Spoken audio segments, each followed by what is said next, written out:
My hands are trembling. As I read this document, covered in centuries of dust, the tips of my fingers grow cold. Before me lies a decree, drawn from the secret archives of Topkapi Palace. Its ink has faded, its paper has yellowed, but what it says is still burning red. Upon 19 brothers, on the same night, with silk belts. I am a historian. I have studied Ottoman documents for years. I've read thousands of pages, but the night I first read this one, alone in my office, I cried. Because history is not just numbers. History is made of screams that were never told. Today I will tell you a story. In history books it's called the Order of the State, but in truth it's the story of how a mother's heart was torn apart. The story of one brother who had to kill another. And as I tell it now, my hands are still shaking. Snow was falling that night, January 1595. Istanbul was cold. Snow drifted quietly into the marble courtyard of Topkapi Palace. The cypress trees beside the fountain swayed softly in the wind. Everything seemed calm, but that calm was only the silence before a storm. When I close my eyes, I can see it. Because when you read enough from the archives, the words begin to come alive before your eyes. I know what happened inside the palace that night, and sometimes that knowledge feels like a curse. In the harem chambers, oil lamps burned dimly. Women prayed in silence. No one spoke, because speaking that night was dangerous. The walls had ears, and those ears could hear even the smallest whisper. When a sultan dies, the palace holds its breath. The body of Murad III was still warm. The chief physicians had only just declared his death. But everyone inside the palace was waiting for something. An order, a decree, a death sentence. Because in the Ottoman Empire, every rise to the throne came with a massacre. Even now, as I tell this, a weight settles in my chest. I've studied this for years, but I still feel the same emotions. Horror, helplessness, and a touch of shame. Shame at how humanity could allow such a thing. But first, I need to tell you something. In 1478, Sultan Mehmed II issued a law, one of the darkest clauses in Ottoman history.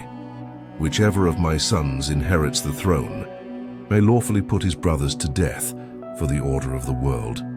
At first glance, it might look like a simple legal statement, but in truth it meant this: if you become the new sultan and your brothers still live, you must kill them, because there must be only one ruler. If you don't, one day they'll kill you, or someone will use them to start a rebellion. So you must kill them. Can you see it? Imagine. A child is born in the palace, grows up playing with his brothers, laughing, running in the same gardens, and then one day, their father dies. One of those children becomes the new sultan, and his first act is to order the deaths of the others. Where are you watching this from? Which city? Which country? Tell me in the comments, because this isn't just the story of the Ottomans. It's the story of humanity. Now let's go back. 1595.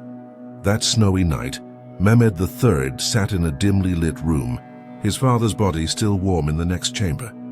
He was now the new sultan, but before he could wear the crown, he had something to do. Before him stood the Grand Vizier, an old man, his face wrinkled, his eyes weary. But his hand did not tremble as he held the decree. The princes, "Are they ready?" asked Mehmed. "Yes, my sultan." "How many?" 19, my sultan. 19. When I first read that number, I couldn't believe it. I read the document again and again. But no 19 brothers. The same night, the same order. Mehmed III had 19 brothers. The eldest was 8 years old. The youngest, not even one. A baby who had just learned to crawl on that night. All of them were to die. Now stop. Imagine it. A 1-year-old baby. Maybe he's taking his first steps. Maybe his mother is singing him a lullaby. Maybe his first tooth has just come in and he's smiling. And that night, someone will enter his room quietly, holding a silk cord. And then, I can't write it. My throat tightens. But I must, because history must tell the ugly parts too. The executioners were chosen from among the palace's inner servants. The iç oğlanları. That was important. Outsiders couldn't be trusted. If the secret leaked, it could mean rebellion. So the executioners were men who had grown up inside the palace. Trained, conditioned, sworn to loyalty, they obeyed without question, because the state was above all. That night, 5 executioners were assigned. Each held a silk cord, silk, because the blood of a prince must never be spilled. That was the rule. Royal blood was sacred, so they were strangled, silently, cleanly. The executioners walked down the long corridor to the harem chambers. Candles flickered on the walls. Shadows danced. Footsteps echoed. The first door opened. Inside, a mother and her son were sleeping. The woman woke up, saw a dark figure standing before her. She tried to scream, but her mouth was covered. "Don't make a sound," whispered the executioner. "There is an order." The mother clung to her child tightly, as if she could protect him. But her hands were torn away, and then, "I don't want to say it, but I must." The silk cord wrapped around the child's neck. The boy opened his eyes, but before he could understand, he could no longer breathe. His hands flailed. His legs kicked, but silently. So silently the mother was crying, but no sound came out, only tears, falling one by one onto the floor. A few minutes later, the child lay still. His eyes were open, but empty. The executioner untied the silk cord, wrapped the small body in a white shroud, and moved to the next room. That was only the first. 18 rooms remained. Please like and follow, because the next part goes even deeper and even darker. Now let me tell you something else. Date rarely appears in the documents, but to me it's the most painful part of all. The mothers. In the pages of history you find the names of princes, of sultans, but the mothers remain in the shadows. Yet they were the ones who suffered the most. When a woman entered the harem, she was promised a life of dreams. They might notice you, they said. You might bear a prince, and if that prince becomes sultan, you'll be the Valid Sultan, the most powerful woman in the empire. It was a dream, the harem's golden promise. But the truth was far from that dream. When a woman became pregnant, did she feel joy or fear? I found a letter in the archives, a maid's secret letter to her family, dated to the 1580s. Her name has been erased, but the words remain legible.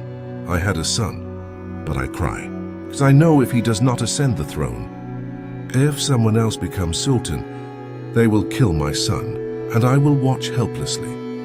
When I read that letter, my hands trembled, because it was more than a historical record.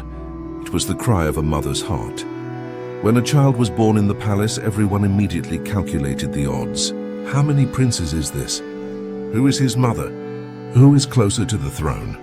And those calculations began to write a death sentence for a child before he had even been born. Some mothers did everything to protect their children. They tried to get close to the sultan, to gain influence, because they knew if their son appeared strong, maybe others would support him. Maybe he would reach the throne. But some mothers knew no matter how hard they tried, their child could not be saved, because he was too young, or his mother too powerless, or his place in the line too far back. Those mothers lived in fear every day. Will it happen today? Will they come tonight? Will they take him while he sleeps? In 1595, there were 19 mothers bearing that weight. 19 women, 19 sons. The same night, the same hour. Some screamed, tore at their hair, cried out. Some stayed silent, because shouting was pointless. No one would come. No one would save them. One mother clung to her son's corpse for hours. "Don't get cold," she said. "You'll be cold." Another stroked her child's hair and sang lullabies to a dead child, as if she could put him to sleep, as if she could wake him. And one mother never cried at all. She only sat and stared into the void. Her eyes were open, but she did not see. She had lost her soul with her child. Her body lived on, but her spirit was gone. What happened to the mothers afterward? Some stayed in the palace and lived quietly, in corners and shadows, never speaking. Some went mad, wandering at night, calling her child's name. "Where are you? Mother is here, come." Some committed suicide, because life had become unbearable. But history did not write their names. They were listed only as a harem woman, nameless, silent, forgotten. I refused to forget them. Now let me tell you about the executioners. Who were the people who did this? Ordinary men, monsters? No, they were only human. Children taken into the palace at a young age, trained. They were told serving the state is the greatest honor, and they believed it. Executioners carried out orders without question, because it was their duty. But sometimes I find strange notes in the archives. One executioner resigned after the deed. Why, unknown. I have my guesses. Another went years later to a dervish lodge and lived in seclusion, saying nothing. Before he died, he whispered one thing: "Forgive me, my God, I was only following orders, but orders do not absolve sin. I spoke earlier of the cage system. Now I will tell you the life of a prince who lived in a cage. Let his name be Osman. He is not a single real person, but a composite of real stories. Osman was put in the cage at 6. When his father died, his brother ascended the throne, and they told Osman, 'You will now live in this room.' The room was small. No window, only a bed, a table, a lamp.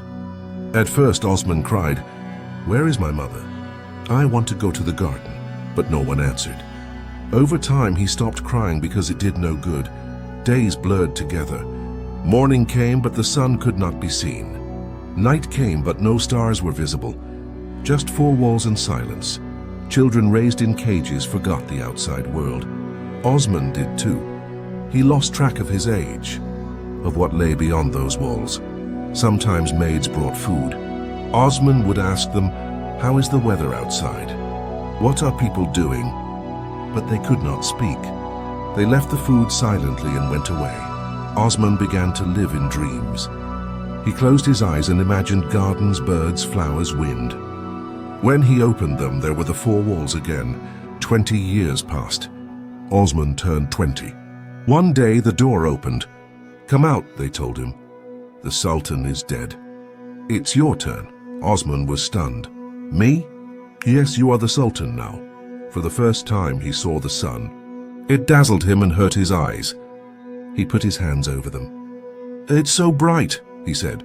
People gathered around shouting, "Long live our Sultan!" But Osman was afraid. He had never seen so many people. He stepped back. "No," he said. I want to go back to my room." The viziers were confused. "Your Majesty, you are the Sultan." "I don't know," Osman said. I don't know. I want to stay in my room."